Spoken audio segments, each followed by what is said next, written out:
Hello everyone, welcome back. आज के video में हम देखने जा रहे हैं आपके 9150 जो सेट है कक्षा 9वीं, आपकी जो 9th के जो पेपर हुआ है आज हिंदी का, उसके मल्टीपल चॉइस क्वेश्चन जो यानी कि आपके वस्तुनिष्ठ प्रश्न, सही जोड़ी, एक शब्द में उत्तर, सत्य असत्य, इन सभी के आंसर्स को हम देखेंगे। यहाँ पर आपका पेपर हो चुका है, उसके बाद मैं आपको यहाँ पर एनालिसिस करके बता रहा हूँ कि आपका पेपर कैसा था।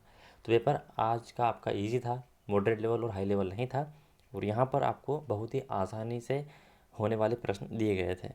तो यहाँ पर आपको पहला प्रश्न में कहा गया था कि सही विकल्प चुनकर लिखना है, और इसमें पूछा गया था हिंदी साहित्य का सर्वाधिक लोकप्रिय महाकाव्य है। तो यहाँ पर आपका सही आंसर हो जाएगा रामचरितमानस। काव्य के भेद माने गए हैं तो दो भेद माने गए हैं, खंड काव्य और महाकाव्य।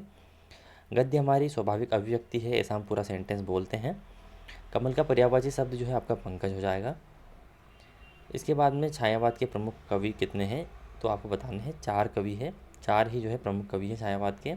माटी वाली को शहर से अपने गांव पहुंचने में समय लगता था, तो 1 घंटा लगता था, तो आपका ऑप्शन नंबर स यहाँ पर सही हो जाएगा। इसके बाद हम रिक्त स्थानों पर आ जाते हैं। यहाँ पर आपको ब्रैकेट में कुछ आंसर दिए हैं, इनमें से सही एक आंसर आपको यहाँ रिक्त स्थान में फिल करना है।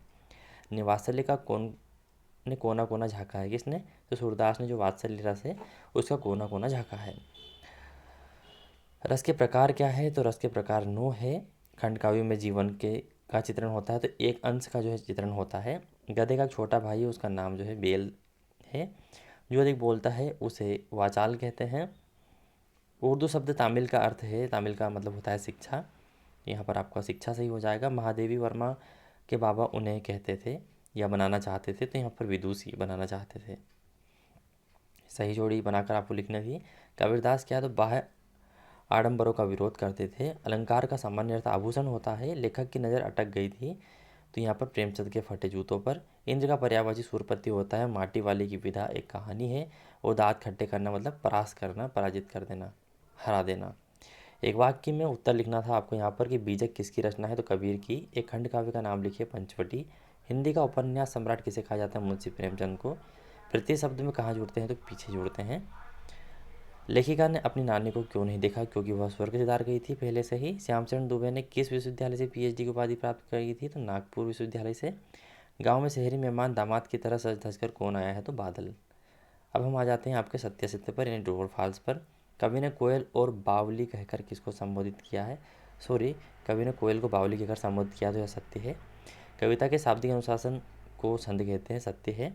महाकाव्य एक ही सर्ग होता है, नहीं, अनेक सर्ग होते हैं इसमें। स्त्री शिक्षा के लिए स्वयं स्त्री जिम्मेदार रहती है, सही है। शब्द के आगे जुड़ने वाले शब्दांश उपसर्ग कहलाते हैं, बिल्कुल सही है। माटी वाली बुढ़िया नाटक की, यह भी सत्य है। तो यहाँ पर एक ही असत्य था आपका। आई होप आपका पेपर अच्छे से गया होगा, और वैसे ही आपने मल्टीपल चॉइस क्वेश्चन के आंसर दिए होंगे। ये आपके कुछ सरल वाले प्रश्न थे। इसमें रस के प्रकार, यमक अलंकार, काव्य के प्रकार, एकाकी नाटक, कहानी, उपन्यास, प्रेमचंद, दो बेल अपनी, इस तरीके से ये आपके चौपाई छंद, महाकाव्य, खंड काव्य, मंत्र, ये सब पूछा गया था। आपका पेपर आई होप अच्छे से गया होगा। ऐसे ही आपको तैयारी करते रहना है अगले साल के लिए, और जो गलतियाँ आप इस पेपर में दोहराते हैं उनको अगले पेपर में ना दोहराएं। मैं आपको किसी प्रकार का यहाँ पर पेपर प्रोवाइड नहीं करता हूँ, मैं बाद में आपको एनालिसिस करके बताता हूँ। तो ये था इसके पेपर का एनालिसिस। मिलते हैं दोस्तों आपको अलग इन्फॉर्मेटिव वीडियो में, तब तक के लिए टाटा, बाय बाय।